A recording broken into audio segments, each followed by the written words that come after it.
alamin. Bismillahirrahmanirrahim. Assalamualaikum warahmatullahi wabarakatuh. Salam budaya, salam kebajikan, Om Swastiastu, salam rahayu. Mohon izinnya untuk guru-guru kita, pembimbing kita, senior-senior kita, dan juga para sedulur-sedulur kita yang menulari, yang diperjalankan Allah untuk menyiarkan atau menyebarkan ilmu rasa, ilmu batin, ilmu dinu tauhid, ilmu ketuhanan, ilmu kedamaian, ilmu internal yang sejati. Saya mohon izin untuk menyampaikan ini dan semampu saya dan sebisa saya. Kalau ada salah kata, saya mohon maaf dan diluruskan ya Pak. Kalau ada yang salah-salah diluruskan, dibenarkan ya Bos. Hidup harus senang. Hidup harus bahagia. Jangan jengkel, jangan mudah tersinggung, jangan mudah tersakiti hati Anda. Caranya gampang. Gampang kalau udah masuk, kalau udah tahu circle-nya, udah mendalaminya. Kalau belum ya susah. Caranya saya bicarakan di awal aja. Caranya harus salah satu berbaiat. Nanti kalau berbaiat pasti akan mengenal sholat daim. Selalu sholat mengingat Allah selama 24 jam. Kok bisa 24 jam? Wow. Belajar, makanya di situ belajar. Kita harus mengenal ketika Anda membeli sesuatu hal yang baru, mungkin mesin cuci, Anda harus tahu cara-caranya pengoperasiannya mesin cuci. Itu proses. Nanti kalau udah lancar kan enak. Di situ. Terus dzikir sirul asror. Terus pembelajaran tentang ini wajah iya, di depan kita itu ada wajah Allah. Terus wujudnya seperti apa, kalau dikejauhin dilihat dari belakang. Terus ya alhamdulillah saya juga masih pemula, masih awal-awal Bos. Jadi kita sama-sama belajar, saling menulari ya, untuk mencapai kedamaian sejati itu. Tanpa harta, tanpa duniawi, tanpa nafsu. Kok gitu? Padahal Anda juga merokok, butuh harta, butuh benda. Konsepnya kalau orang masih benci, masih tertutup, ya nggak bisa membaca itu, karena dari rasa, dari internal, bukan eksternal.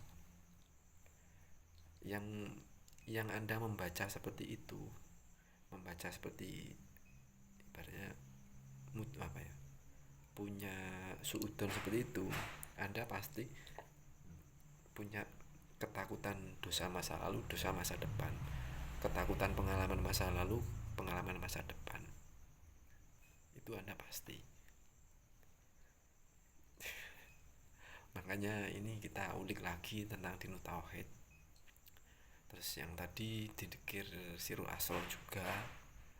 Terus dikir nafi isbat, kefanaan diri, kita tidak ada, kita adalah wayang, kita adalah boneka, aktor bukan sutradara, bukan dalang. Mengenal sifat wajib bagi Allah yang 20, sifat wajib makhluk 20, sifat jaiz yang 1. Sifat jaiznya Allah, sifat jaiznya manusia. Gitu ya Bos.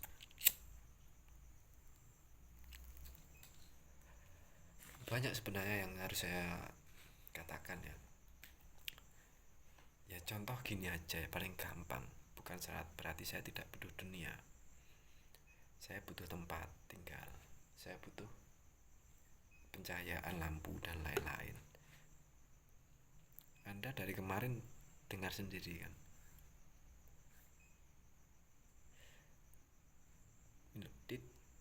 Dit.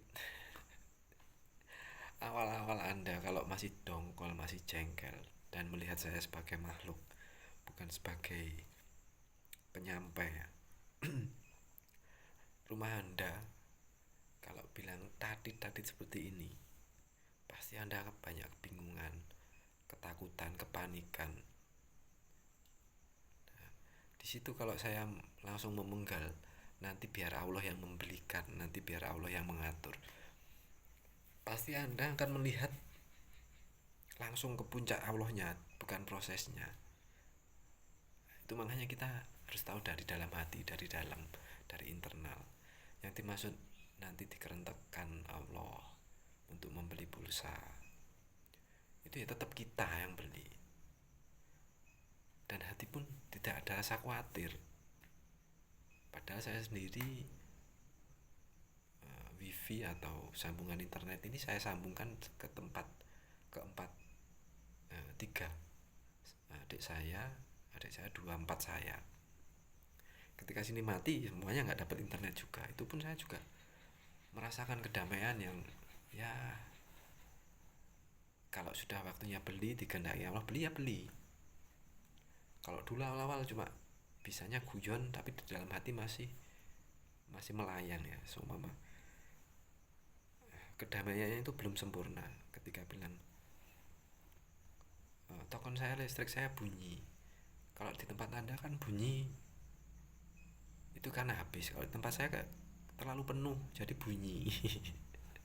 Itu kan guyonan yang bisa menaik turunkan hati kita, biar hati kita itu lebih tidak, apa ya, lebih tidak panik istilahnya gitu, biar tidak terlalu khawatir. Padahal masih ada kekhawatiran, tapi kalau Anda udah masuk pada ilmu dino tauhid, beda cerita. Ya mungkin habis ini ketika membahas tadi ini, saya membeli apa, membeli pulsa yang berbunyi ini.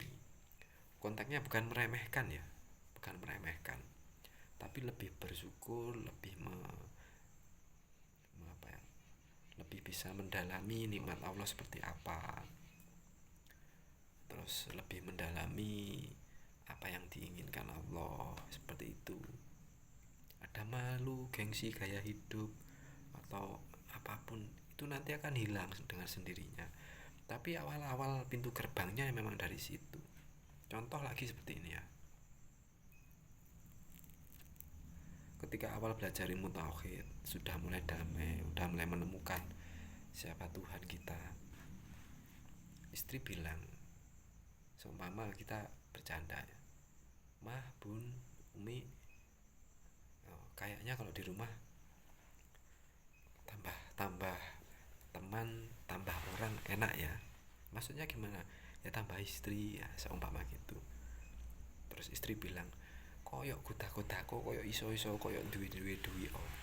Sampai lo iso opo, duwe opo. Awal-awal pasti tersinggung, pasti juga punya kedongkolan hati. Tapi ketika dikembalikan, ketika langsung dibimbing sama Allah, kita udah berbaiat, udah punya tali langsung sama Allah, punya keterikatan langsung sama Allah, dikembalikan lagi lah kita siapa. Kita tidak bisa apa-apa, kita bukan siapa-siapa, kita itu tidak ada. Adam kudus fana, manusia adalah manifestasi Tuhan. Itu nanti ujung-ujungnya ilmu kesadaran. Ilmu kesadaran berarti sering kesurupan ya, bukan gitu lagi. Makanya orang yang masih belum masuk ke dalam dini tauhid susah menjelaskan secara logika, secara perinci, secara detail. Itu bahasanya masing-masing porsi orang itu bahasanya beda-beda. Makanya kesadaran itu harus kita jaga, kita selalu pelajari, kita dalami dengan lewat kholwat, suluk, bertapa, bersemedi, beryoga. Bukan mencari nomor, mencari wangsit. Boleh konteksnya mencari wangsit tapi apa? Wangsit langsung dari Allah, bimbingan langsung dari Allah, bukan wangsit dari selain Allah gitu loh. Kata-kata wangsit pun bisa sepertinya mistis, bisa jadi baik. Makanya tadi membahas tentang leluhur ya, tentang agama lain ya. Banyak di teman-teman saudara kita di luar muslim itu yang sudah bertauhid sama Tuhan, sudah manunggal. Ciri-cirinya gimana? Anda kalau udah masuk pasti akan tahu. Nanti konteksnya ya, kenapa kok sampai sekarang. Dan apa ya, ilmu kejawen pun sampai udah ada sampai dari dulu sampai sekarang, dan hidup berdampingan, aman, damai, tentram, karena beliau tahu Tuhannya siapa.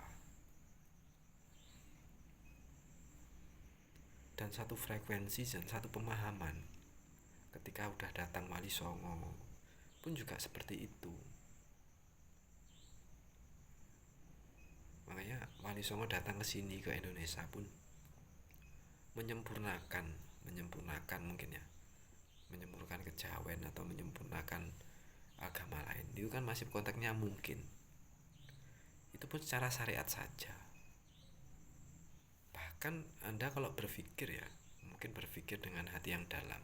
Kalau seumpama Wali Songo datang ke bumi Nusantara atau bumi Jawa, beliau kalau hanya membawa syariat, pasti beliau akan masuk ke dalam dinu tauhid. Gitu loh. Nah, kalau sudah bertauhid, sudah berdinu tauhid, beliau Wali Songo itu maka akan memperpadukan ketauhidan orang Jawa dengan Islam. Karena apa? Ketika sudah bertauhid, sudah manunggal, tujuannya sama, bertemu Allah dengan sebelum meninggal, sebelum mati, ketika kehidupan ini. Terus dikirnya nafi isbat, kita sama-sama tidak ada, dan sama-sama kita itu manifestasi Tuhan. Di situ nanti akan ada keseimbangan, bukan pertikaian. Anda pernah mendengar Wali Songo itu berperang? Sepertinya tidak pernah ya, tidak ada ya perperangan. Kalau mungkin penyelewangan sejarah saya juga nggak tahu. Makanya kalau di manuskrip kuno, Anda pasti akan juga paham itu bimbingan Allah. Kenapa ada seperti ini? Apakah ini apa ya, penyelewangan sejarah? Nanti anda akan paham sendiri dan bimbing sama Allah. Dan konteksnya mungkin gini ya, ketika orang Islam datang ke Indonesia, ketika Wali Songo datang ke Indonesia, mungkin ya beliau mengajarkan Tuhan Anda Allah secara lafaz, secara zat, secara nama. Tapi di bumi Nusantara itu sudah mempunyai yang namanya Tuhan, yang namanya leluhur lah. Karena turun temurun dari kakek nenek moyangnya yang sudah menemukan Tuhan itu, nenek moyangnya, neneknya lagi itu sudah bertuhan dan bertauhid. Beliau menurunkan anak turunnya mengajarkan ilmu tauhid. Makanya Tuhannya diberi nama leluhur. Padahal puncaknya juga Allah. Puncaknya sang pencipta itu. Kalau ketika sudah fana, ketika sudah kosong, ketika sudah tidak ada apapun, nol, Allah, alif hilang, lam hilang, hunya hilang, tinggal siapa? Kan nggak ada siapa-siapa. Di situ nanti puncak ketuhanan juga. Dari sini udah terlalu dalam ya kan. Ya sama apa pokoknya intinya gitu. Kalau ada salah-salah kata mohon diluruskan. Saya tidak mencari kebenaran. Ini hanya untuk mengolah pikiran saya, mengevaluasi diri saya. Itu kan hanya opsi-opsi saja ya. Tapi ketika udah bersenggama, sudah seimbang di tauhid, sama-sama di tauhid, syariat Jawa, syariat Islam, ini akan menjadi keseimbangan, akan seimbang, akan berirama, akan apa ya, sama-sama jalan beriringan, damai gitu. Itu secara sejarah kan. Terus lagi ada yang Sesi Jenar, manunggalin kaulah Gusti katanya ya. Sudah berahad, sudah bermanunggal. Masa Anda percaya kalau ada Tuhan, kalau ada sesama kekasih Allah, katanya saling dihukum mati. Anda percaya sama-sama anak harus dikorbankan salah satu. Itu makanya opsi lah. Saya juga bingung di sini. Soalnya udah diburu waktu ini loh bos. Tapi dari sini semoga paham ya. Udah 15 menit nih, nanti di media sosial lainnya sudah tidak bisa di-upload penuh, tapi ya nggak masalah, biar itu udah kehendak Allah. Saya hanya utusan, saya hanya pelantara, saya bukan siapa-siapa, saya hanya manifestasi dari Tuhan itu sendiri. Tapi ya jangan dilihat manifestasinya tok rek, saya ini juga makhluk gitu loh. Saya butuh guyon, saya butuh, ya butuh umumnya orang manusia.